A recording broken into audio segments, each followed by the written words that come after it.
ఇర్మియా గ్రంథం 31వ అధ్యాయంలో 9వ వచనంలో రాయబడిన విధంగా అక్కడ ప్రభు ఏమని సెలవిస్తున్నాడంటే, వారు నన్ను ప్రార్థించుచుండగా నేను వారిని నడిపించెదను, వారు తొట్టిల్లకుండా చక్కగా పో బాటను నీళ్ల కాలవన వద్ద వారిని నడిపిస్తానని సెలవిస్తున్నాడు. ప్రియులారా, నువ్వు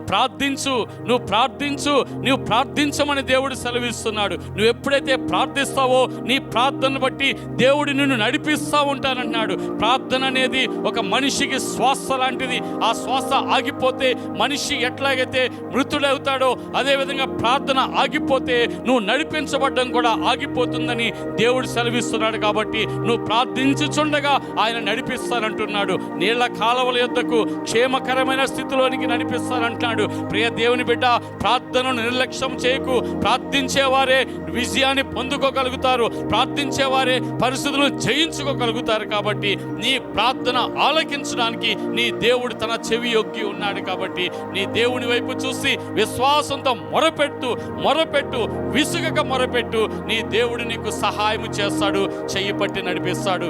ఆయన పరిశుద్ధ నామానికి మహిమ కలుగునుగాక. ఆమేన్.